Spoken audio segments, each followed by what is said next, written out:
Before, nagtitinda ako ng peanut butter at isa ito sa nagbigay sa amin ng extra income. At pag may nagtatanong kung ano yung recipe ko daw dito, hindi ko sinasabi kasi nga negosyo ko ito. But for today's video at dahil love ko kayo, i-share ko sa inyo yung recipe ko para sa masarap na peanut butter. At sa mga nagbabalak na gawin itong negosyo, subukan po ninyo yung recipe ko. Promise, legit na masarap at talagang babalik-balikan sa inyo. Gusto mo rin ba?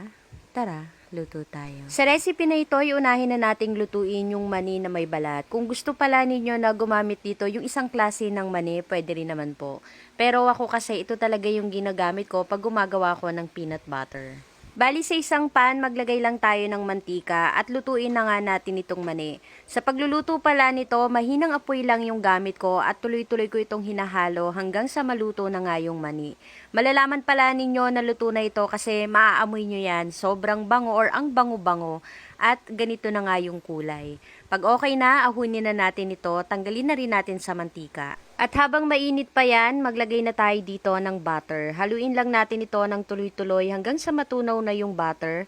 Then mag-a-add tayo dito ng brown sugar at powdered milk. And shoutout po pala kay Fred Cabansag, William Rufino Gamatan, and Ma'am Leia Felix Rafael from Bacoor, Cavite. After nating mailagay lahat ng mga ingredients, haluin lang natin ito ng mabuti bago natin ipagiling. Kung gagawin nyo itong pang negosyo, pwede na doblehin nyo yung mga ingredients na gagamitin. Pero ito kasing ginawa ko ay sample lang naman at pang personal use namin. So gumamit na ako ng food processor para maigiling ko ito or hindi na ako lumabas para magpagiling pa. At magiging ganito yung consistency ng ating masarap na peanut butter. At yung lasa naman nito ay talagang masarap. Sakto rin sa mga hindi mahilig sa matamis na palaman. Creamy kasi naglagay tayo ng milk at malalasahan mo talaga yung peanuts. Dati pala pag gumagawa ko nito, once a week lang ako magluto and 10 to 15 kilos ng peanuts yung ginagawa ko.